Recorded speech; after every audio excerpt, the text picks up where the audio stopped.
Today on Beardo&Weirdo, we're talking with an internet famous guy that I'm a huge fan of, Joey Braux, and we're figuring out a way to have you, part of our audience, be a part of our show. And Craig tries to get me on one of his little gotcha moments, but you know what? Craig doesn't get shh. Chris is a monk. Nobody knew. I'm grown. I'm grown. Long Island, Houston, and Las Vegas. Chris Kael is coming to you. If you want to see us at any of those cities in Long Island, Houston, Texas, or Las Vegas, all the info is at getgas.com. Getgas with 2 S's.com.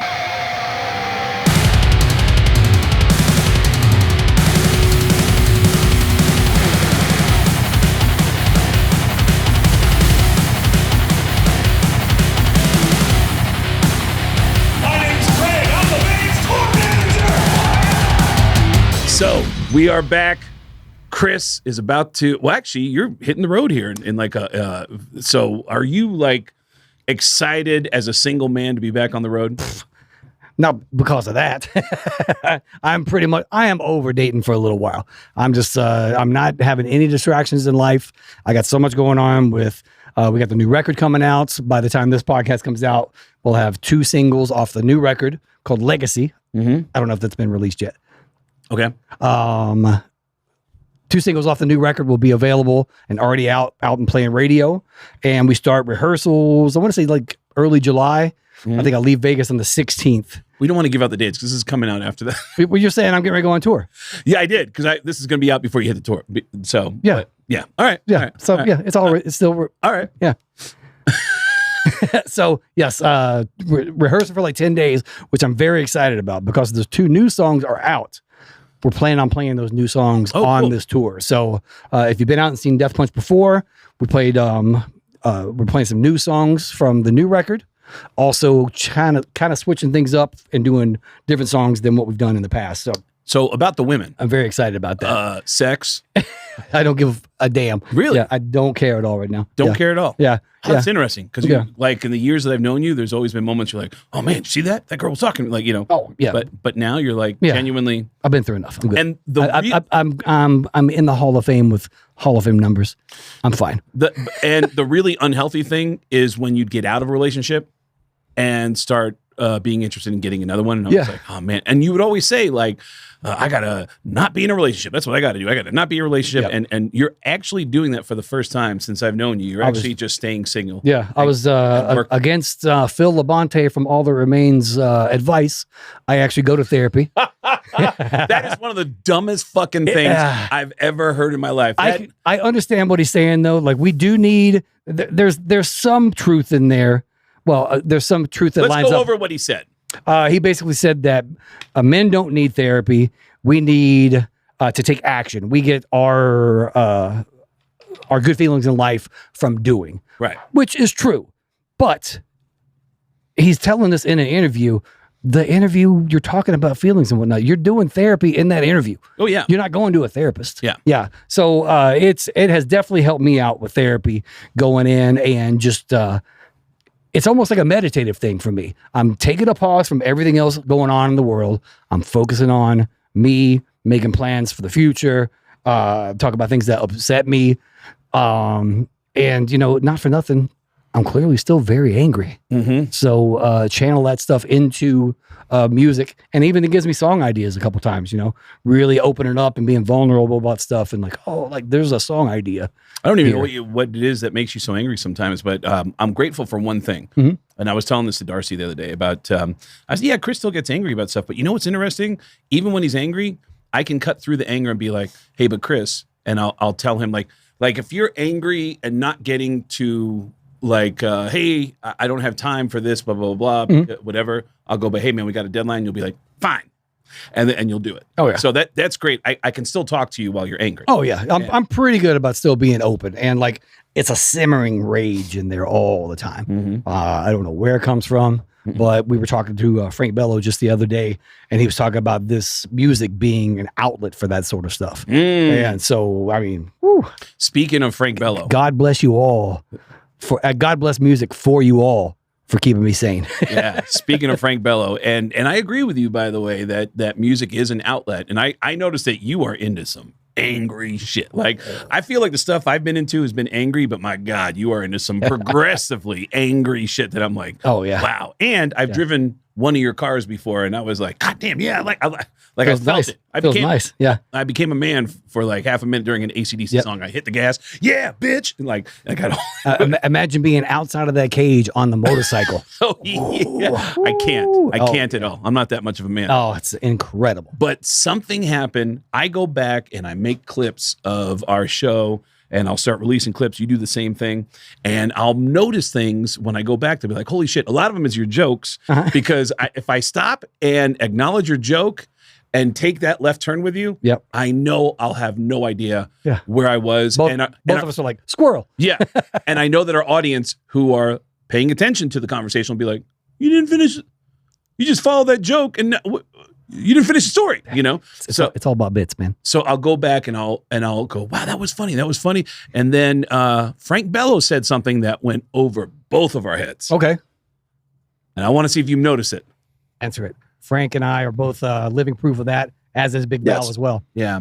Frank, how weird is it as you guys are releasing a new album that Anthrax is still relevant? Your audience is still there, and that you get to live this life that you were drawn to as a 13-year-old kid?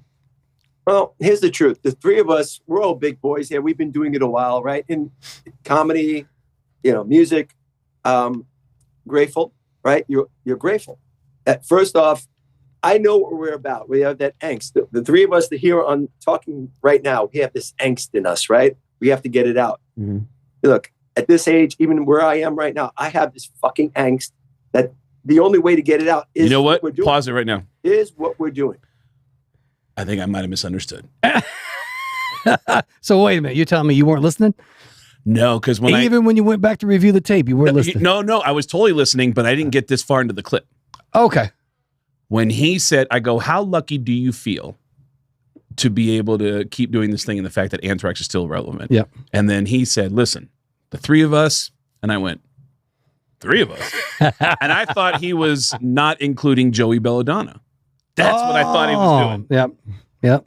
You know what? Never mind. Yeah. I'm a fucking idiot. I was about to do a mind-blowing thing going, Frank Bello said the three of us. Yeah. And I could swear later in the episode. And don't forget John. Yeah. John as well. Yeah, of course. Yeah. John from Springfield, Massachusetts. Is he? Nice. Yeah. Springfield, Massachusetts. Shadows Fall, baby. We hung out in Tokyo, Japan at some, I think it was called Rock Club. Is there a place called Rock Club in Tokyo? Yeah. Oh, okay. Yeah. It was famous. Okay. I met, God, what's her name? Ray Lil Black.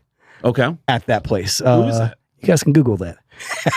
Ray Little Black? If you're over 18. Ray, R-A-E, Lil Black. Yeah. Hey, Ray, I miss you.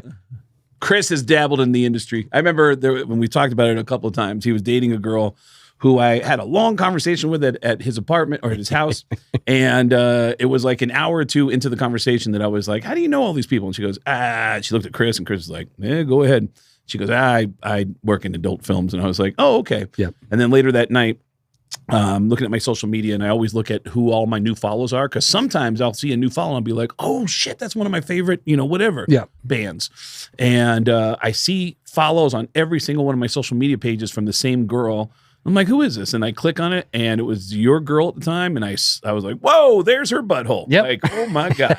Wow. There we go. Yeah, man.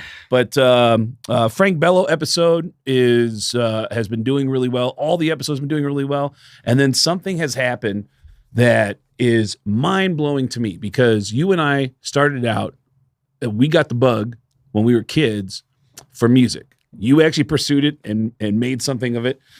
I had no talent, but I just love music so much that I would go to concerts, and I found out, and I feel like I shouldn't say this out loud, but I found out that if you wait long enough, usually until about midnight, they will actually let all the security staff off for the night and leave a skeleton crew behind.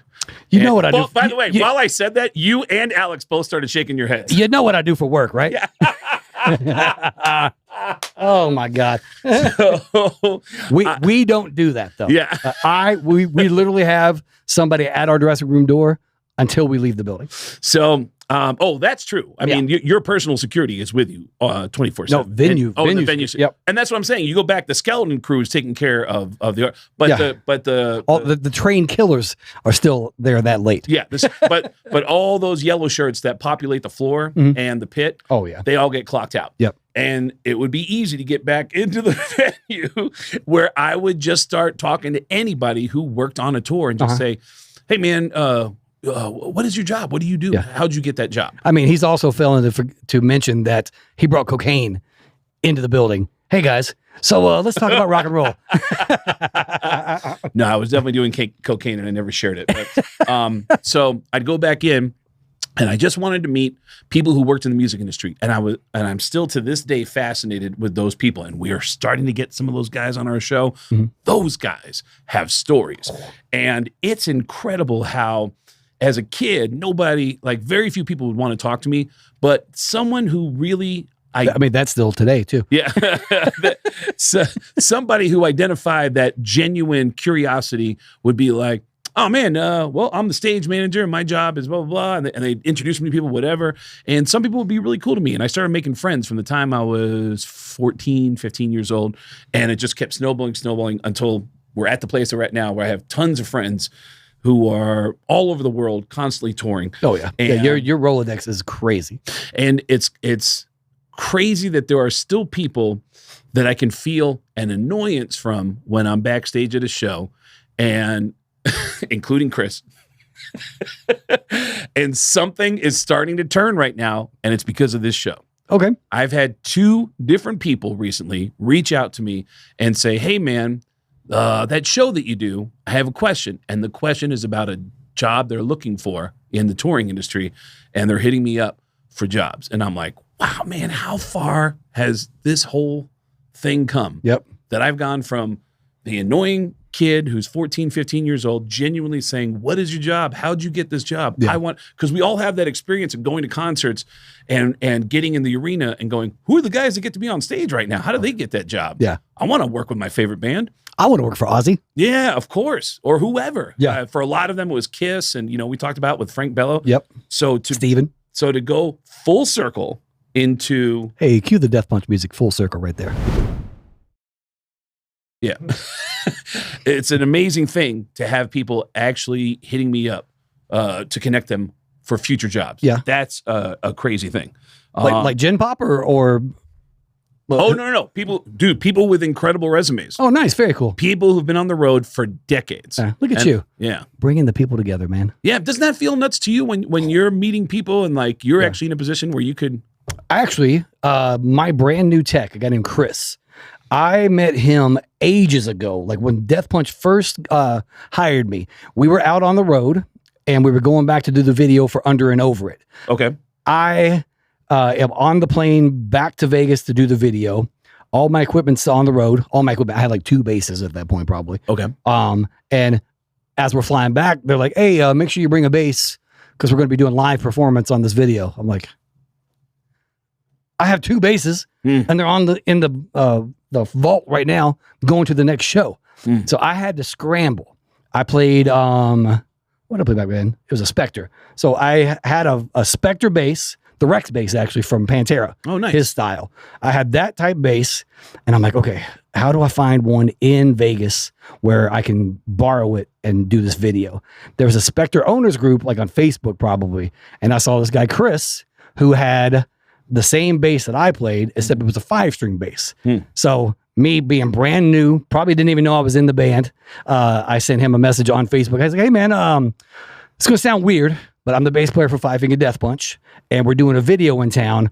All my basses are on the road. You have the type of bass I play. Can I borrow that for this video? Oh, wow. So he let me borrow that video. Nice. I borrowed that bass for the video. Yeah.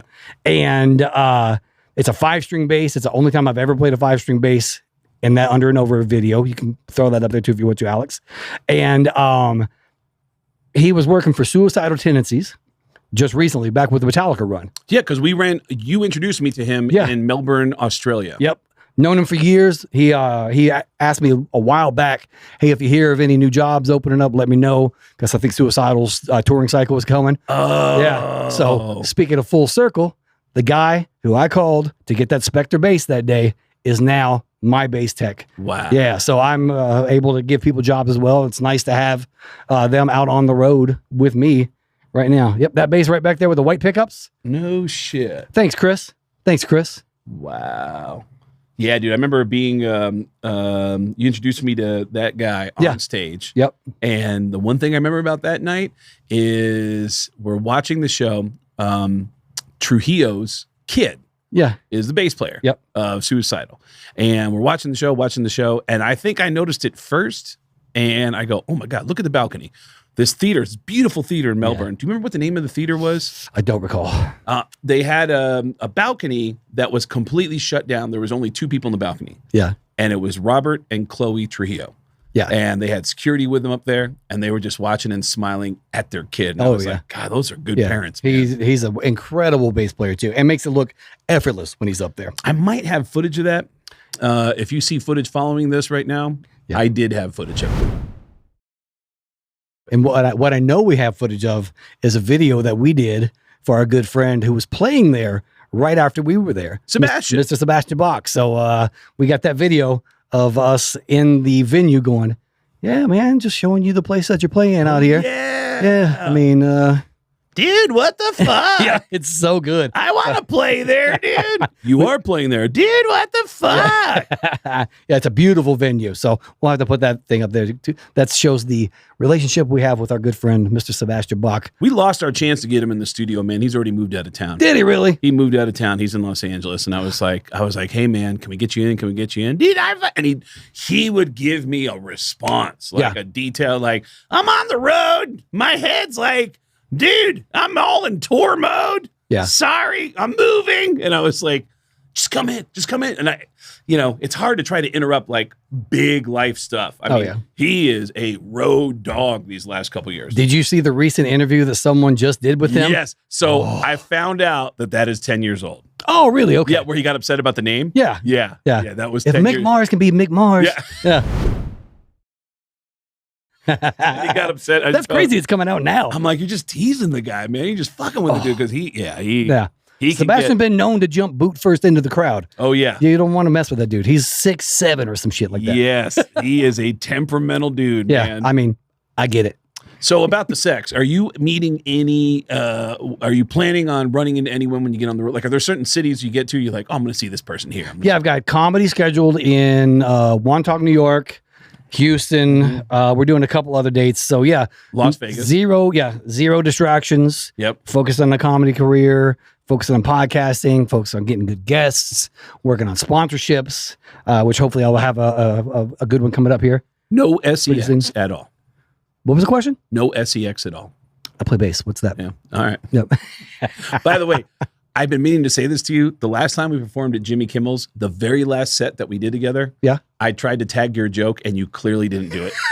I fell face first into the crowd with them going like, I love it when that happens. The hell is that supposed to mean? And I'm like, God. Yeah. So we have this joke. I have a joke in my set where I'm talking about something that happened on the road. About what it's like being a rock star. Yeah. I am a rock star. I do things that nobody else does. Yes. I did one particular thing with a lady that I wasn't I'm kind of proud of it. It was kind of rock and roll. Yep. So I tell the story about what happened. And it's a disgusting story. It's a disgusting story. It's disgusting because this drugs, alcohol, empty, full of myself, and seeking outside affirmation everywhere at that point. Well, which is nothing to do with the joke. The joke is just the simple, I hooked up in a porta potty. Yes. So on the last day. Don't get the joke away. I got 25 minutes maybe. Yeah. And then, by the way, this kind of reminds me of like when we have Ricky together with us, when we do interviews with Ricky Rackman, I'll be like, oh, I love that story, blah, blah, blah. And he's like, don't tell that story. And I'm like, Ricky, you do a 2.5 hour set. Oh, yeah. Like, dude. Yeah. So Chris will make a joke and it has a strong reaction. Yeah. With laughter or like, ugh. Yeah. Very memorable part of the set. Yes. And I'll go on stage after you and I'll be like, oh man, I just broke up with my girlfriend, and I'll make this joke that ties right into your joke. Yeah. And It's a wonderful callback. Huge laugh. Yeah. And 2 times now I've gone out and said, hey man, I just broke up with my girlfriend and blah, blah, blah, blah, blah. And the crowd just went, what? Yeah, it without the context of my joke initially, it really makes you look like a loser. It screws. It really does. It screws. Like, why is he telling us this? It screws everything up. Everything. Yeah. I was checking out of a hotel when I was on the road recently, feeling like I might be a loser because I get self-conscious. Like if I notice that one of my pairs of underwear has even one hole in it, I'm like, I'm throwing it in the garbage. Mm-hmm. And then I get self-conscious about like, I hope the maid doesn't think this is like a dirty underwear. Like, I almost want to tell them like, I mean, just think of the stuff they find in there though. A hole in underwear, that's nothing. But I don't know they're even going to look for the hole. They're just going to see underwear in the garbage and be like, oh, this guy pooped himself. And I have left hotel rooms looking like a crime, like a murder scene before. You know what? It's funny when you say that. I do remember I love drinking chocolate milk. I remember one time I was staying at a casino and they gave me like a food credit and they said, you can go down to the convenience store in the casino and get whatever you want up to, it was like $30. Yeah. I went downstairs and they had this awesome chocolate milk. It was $3 a bottle. And I bought 10 bottles. 10 bottles of chocolate milk. Chris Kael from 5 Finger Death Points, a bass player, can do math. Yep. I go back to my hotel room and ESPN watching comedy and I'm just pounding chocolate milk. The next day I get up and there's empty bottles all over my room. Chocolate milk bottles. Did you drink all 10? I drank all 10. I partied hard. And it did not agree with my stomach. Sobriety, kids. Yep. And I opened the door to my hotel room. I got all my bags together. And I notice the staff is in the room right next to me. They're about to get to my room. And I went, and I looked and it looked like I had a party for 12-year-olds in my room. And I was like, oh, this looks bad. It's like all these empty chocolate milk bottles. And I was like, oh man, and so I grabbed all the bottles and I put them in a bag and I walked it to the garbage and threw it because I didn't want them to be like, fuck is going on in this room? Right. See, I've had something like that happen where I think I had ice cream or something. It was chocolate though, but it was in the bed. And I was like, man, they're going to think that this grown man, that's why I thought you were going with your chocolate milk story. No. Yeah. But yours was a hilarious turn. Oh, that is hilarious. So do you still talk to the 12-year-olds? Yeah. Dude, I am excited about our Patreon page. Very excited about You trying to put that on Patreon? the chocolate milk bottles on Patreon? He goes, no, they're not 12 anymore. Of course I don't talk to them. That probably is pretty good for Patreon. I'm excited about our Patreon page because we just uploaded an interview with a legend. And it's someone I am very excited that we got a chance to talk to. I've been telling Chris about this guy for a while, and I finally turned you on to him. We have Joey Braux on our Patreon page. The only way we got like the full interview was done in Nashville at Rockin' Pod. Oh, yeah. And we have not shown it to anyone. And the only way to see this interview is by going to our Patreon page. But I am so proud of the opening of this interview. Okay. This is how the opening started. Joined by the legend himself, Joey Braux. Who's Joey Braux? And I go, that fucking guy we got to have on the show. And Chris has not seen these videos yet. And I was going to show him one of them. This is what Joey's known. I'm showing Chris in real time. And there's Joey. Gets on a mic. Yeah. Films himself.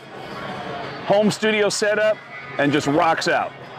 And the first question I have is, are you aware these videos are being posted? Okay. I thought he was going to laugh at that. He is so defensive. Yeah. I can imagine, though, because there are a lot of negative people out there of course, that are throwing all kinds of stuff. And he doesn't know us to be the jovial folks that we are. Absolutely. So I can imagine he probably gets like you were trying to get Josh Wolf the other day, get that gotcha moment. Mm-hmm. He probably gets that all the time. So he was a little reserved. And, good point. I understand why he was kind of like. It's funny because I love what the man does. I mean, I agree. That's so entertaining. I agree. And I love the conversation we had with him. Mm-hmm. In fact, towards the end of it, as I'm talking to him, I'm like, oh man, you know what? I want to take a stab at a trivia thing with Joey. And I started asking him questions about, because I feel like he has a lot in common with us because the music he loves.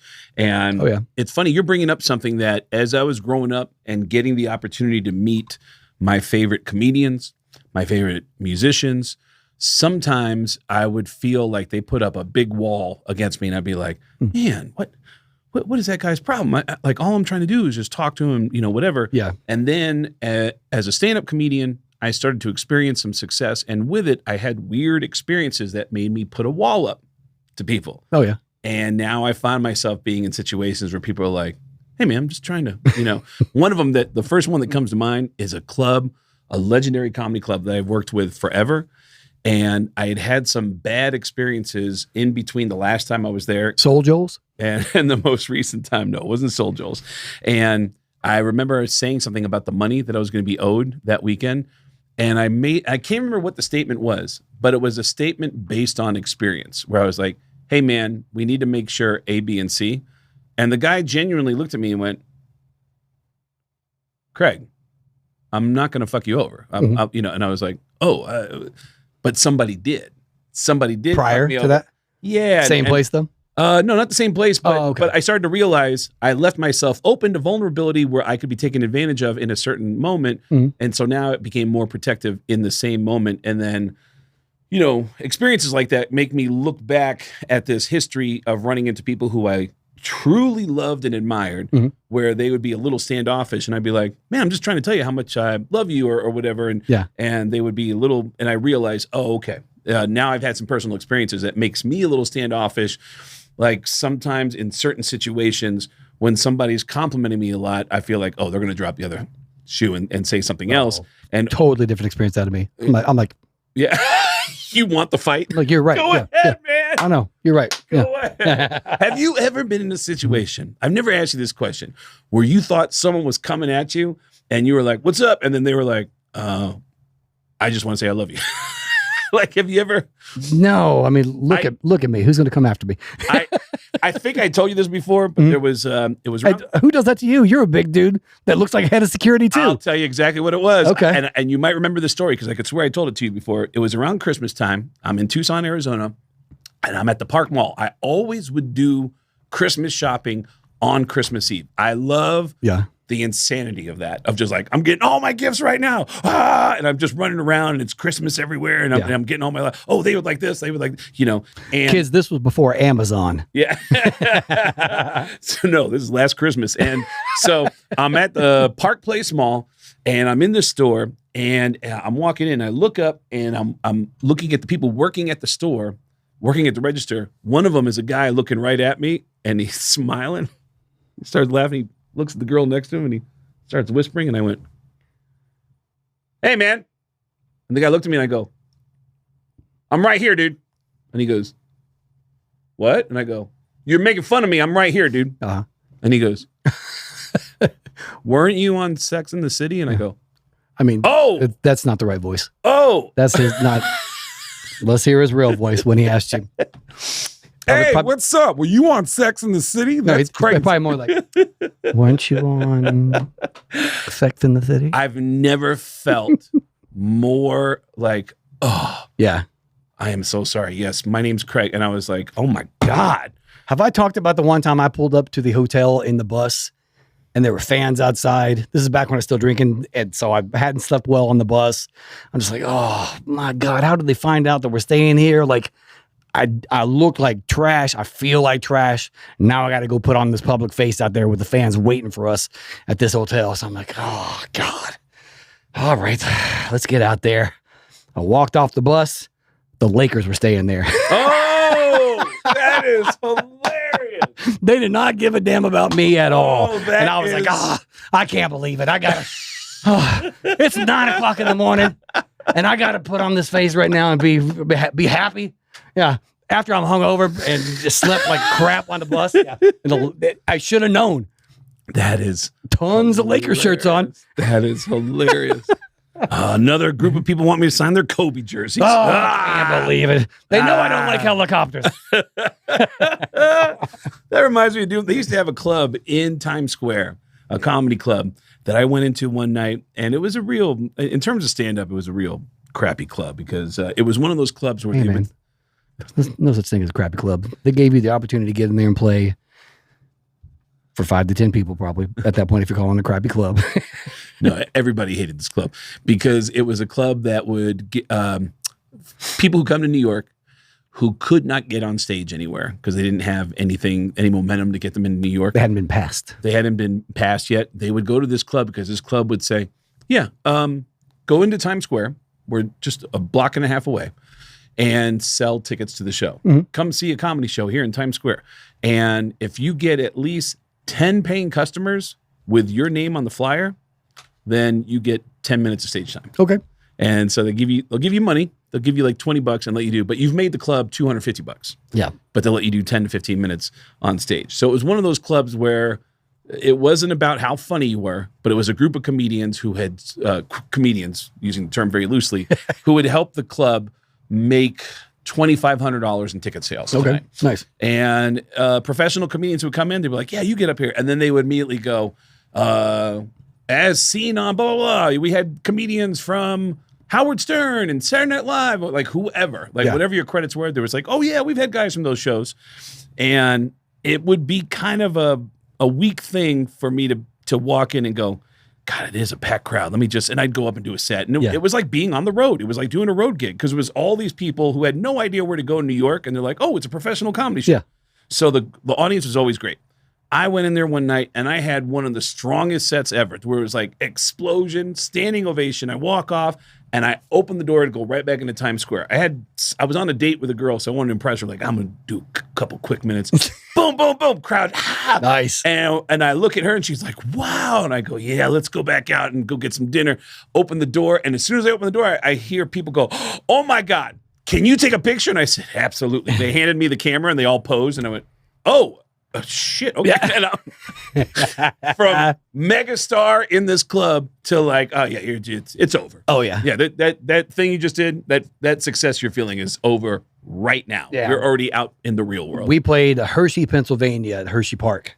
I'm familiar with it. It is a concert venue and there's an amusement park that's right there. Of course. And speaking of being recognized, Andy, I think I was doing press or something that day, got off the bus around 4. And Andy and Charlie were coming back. They had just gotten back from the amusement park. They were like, hey, man, you going to go over to the amusement park? Yeah. No, I'm not going to the amusement park right next door to the concert on the day of the concert. Yeah. No, I'm not going over there. So, exact opposite right there. Yeah. Man, because, I like the level of fame that I have right now because it's controllable. If I'm out in like, just a normal everyday thing. Well, actually, I can't say that because I just went to an Italian restaurant right there, right before we got here today, and they were all lined up for pictures after. Oh, really? Oh, yeah. Oh, they were cool about it while I was there. They didn't say anything, but they go, hey, man, we really like your band. I'm like, hey! And I was with my friend Paul, who I've known for 35 years. Yeah. Him and his family are out here right now, so that felt awesome. Like, oh, yeah. Yeah, man. Hey, boy, your boys made it, man. Yeah. Your boys really made it. I don't have that kind of fame. I don't even, I get recognized every once in a while, and I hope and pray to God my girlfriend's standing nearby so I can be like, hold on, let me just, babe, get over here. And there's been times you've done that with me. Yeah. Oh, yeah. I want to witness. Oh, did Chris see that? Yeah. Oh, yeah. There was one time in Winnipeg. Okay. When I booked a show in Winnipeg so I could be there when Guns N' Roses is performing. Guns N' Roses was going to perform on a Thursday or Friday night. Mm-hmm. And then I was going to do a show on Saturday. And I get into town early. Come to find out, Chris Jericho did the same thing I did.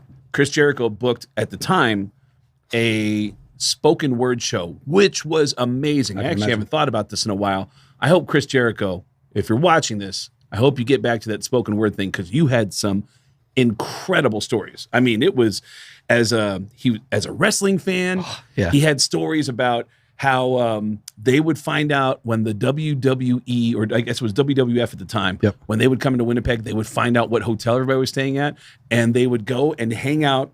And when they'd get there, there'd be other friends of theirs hanging out too, trying to get pictures. And Chris Jericho got a style of pictures taken where he didn't want to just go up and be like, excuse me, can you get a picture of you? And then do like that. This is brilliant. Do you know what I'm about to tell you? I don't know, but they would take turns too. It's like, all right, Chris, you got the last picture. Now you do me. You're holding the camera. And then you see a wrestler starting to walk to the door.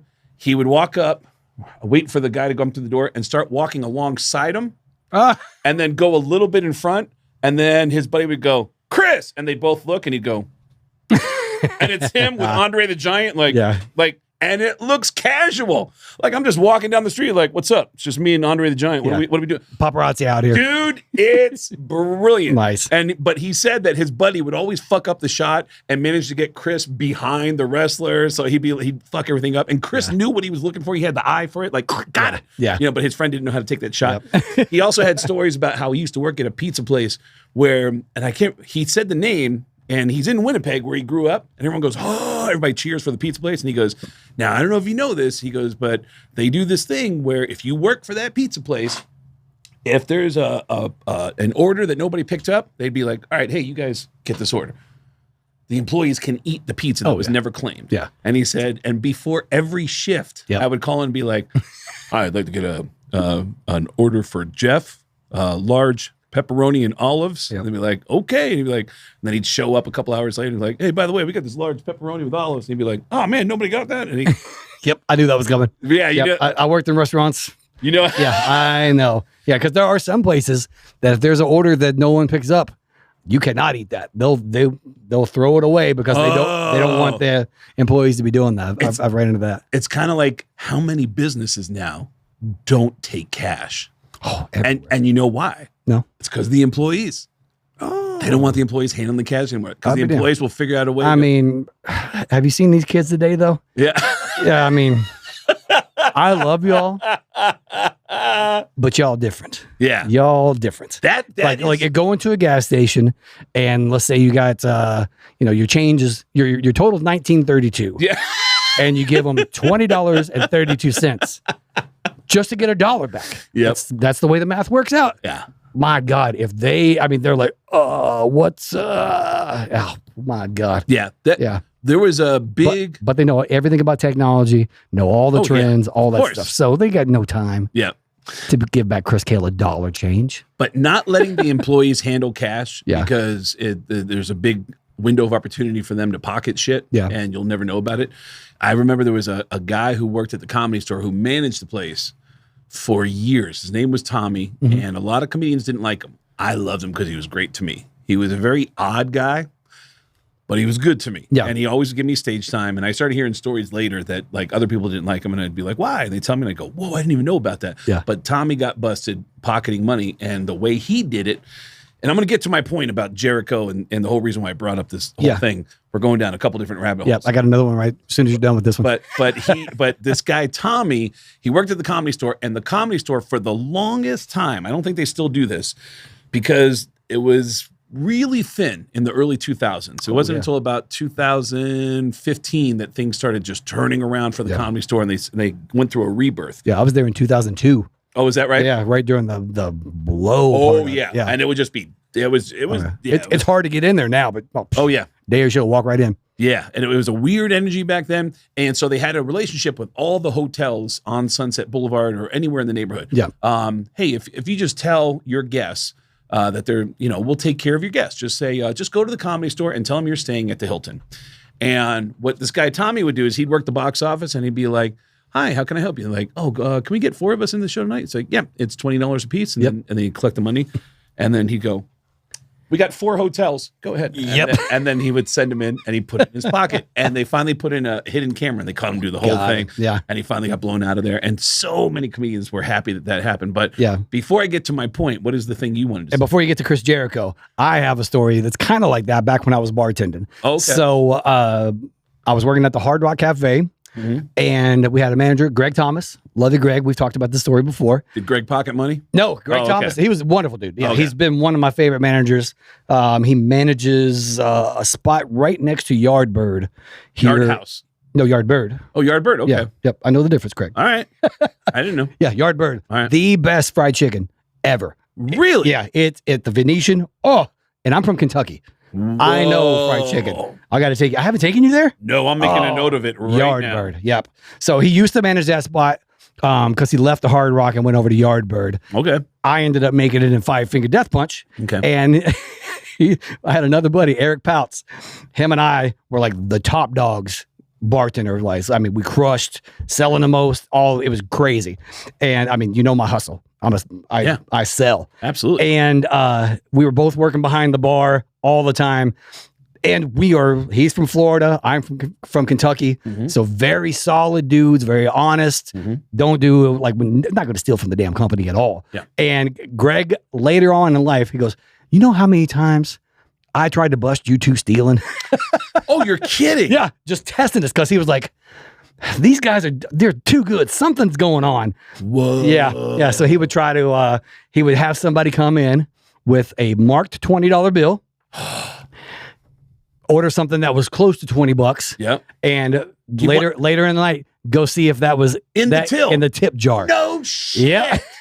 Wow. Yeah. So, yeah. No shit. Yeah. We talked about that. I was like, you got what? That's what you really thought of me? Wow. Yeah. I go, you put me behind the bar with all that money. And he said at least 3 times he tried to get us, but nope. Hey, Chris Kael. I've never been in a situation where I had to handle cash, but I remember the first time that Shaquille O'Neal flew me out to do his podcast. I think it's called the Shackcast, the Big Cash, something like that. He was like, just come out here and I'll pay for whatever. Just get your hotel, send me your receipts, I'll take care of it. Yep. And I sent him the receipts, and every time I would see him, he'd be like, oh, hey, let me give you this. And he'd hand me some money and be like, oh, thanks, man. And then I counted it later and I went, and I texted him and I said, hey, dude, it only came out to this much. You gave me this much. He goes, no, that's okay. And I was like, oh, and I was like, is that a test? I think it's a test. I think because I felt weird about getting more money. Oh, he gave you more. He gave me more than we agreed to. Okay. And I felt like, and I remember at the time going, this is a test. I think this is a test. And I was like, oh, nice. I go, hey, dude. I go, you overpaid me. He's like, no, that's okay. And I was like, all right, cool. He goes, I'm Shaq, baby. I'm Shaq. Yeah, that dude. Yeah. Woo. Anyways. What was that basketball movie he was in? Space Jam? Wasn't he in more than one? But yeah, was he in Space Jam? The most recent Space Jam? Yeah. I never saw the new one. I got Space Jam money, bro. Yeah. He's got all the money. Yeah. But dude, we went way down a couple of different rabbit holes. Back to Jericho, and specifically back to enjoying getting recognized. That week, Jericho's in town, so he can go to Guns N' Roses. I'm in town, so I can go to Guns N' Roses. And we scheduled our own personal shows. And then Guns N' Roses gets into town with, I think, a day or two off. I reach out to Duff McKagan, and I said, I don't know if you're interested, but tonight, I think it was a Wednesday night, then Guns N' Roses is on a Thursday. There's an open mic. I mean, you're not going to be in town when I do my comedy show, but I am performing at an open mic if you want to go to an open mic. That was like a Hail Mary, just like, hey, man, you want to come see a comedy show? It's going to be a shit show, but I'll be up in the middle of it. Duff hits me back and he goes, what time? And I go, oh, and I sent him the address. He goes, that's 2 blocks from my hotel. Nice. And I went, oh, wow. Get to the bar, and at some point, right as the show started, the door opens up. I see big dudes, and I go, uh-oh. And it was Duff, Chris Jericho, and 2 giant security guys. Yeah. And they walked in. And they walked in to a long bar. And then over here, about, I want to say, about 100 feet away is the open space with a stage. It looks like where they would have live bands in this bar. But they're allowing comedians to do an open mic. And there are about 30 people near the stage. No one's by the bar. So nobody has no idea what's going on over here. Yeah. I still remember while Duff was sitting there at the bar watching the show, nobody noticing that these people are at the bar, someone did a joke about, hey, so I saw Guns N' Roses is performing tomorrow. Anybody going to Guns N' Roses? Woo! And I was like, and he said, yeah, my dick is a lot like Axl Rose.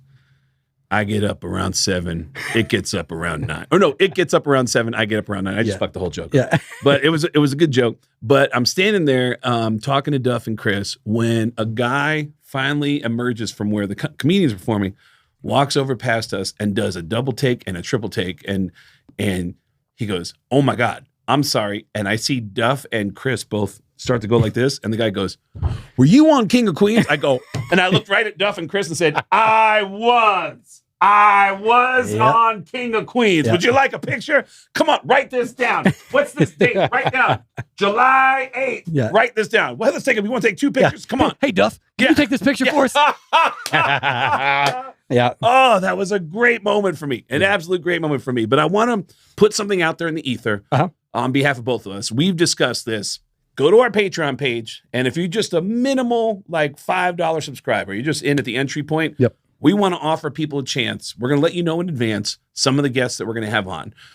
Nice. Give you a chance to ask a question.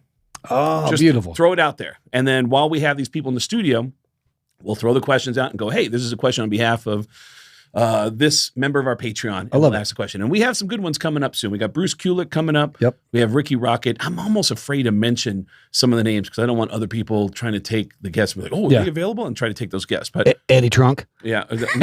No, we love Eddie.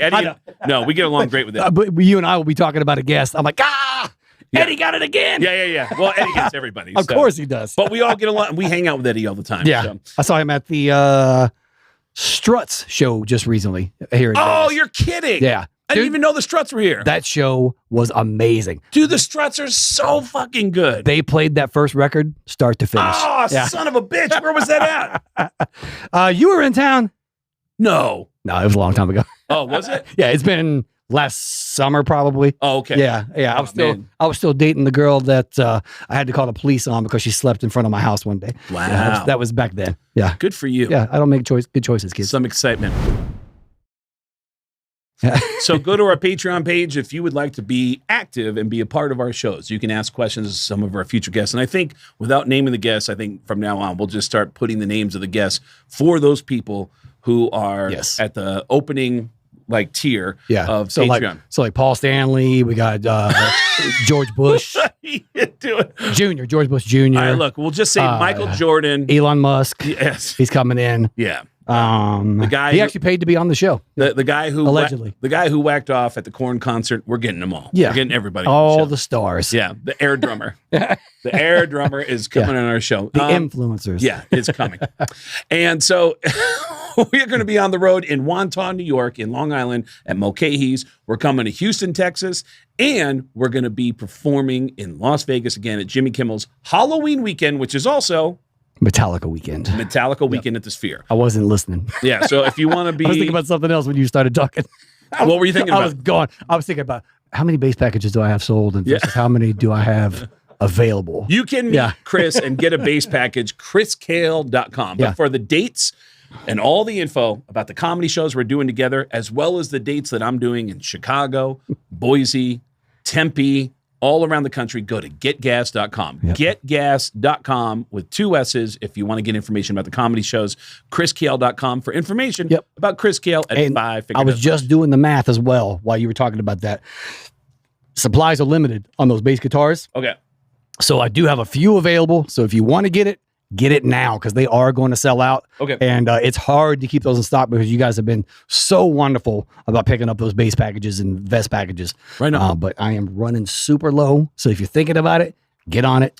I told you. I'm excited to go to Wantagh and to Houston because that is in between 5 Finger Death Punch dates. So we're going to be in Wantagh, New York the night before 5 Finger is there. We're going to be in Houston, Texas on a Saturday, the night before you guys perform at the Woodlands up there in Houston, Texas. And we'll see you on the road. Thanks for joining us. We'll see you again soon.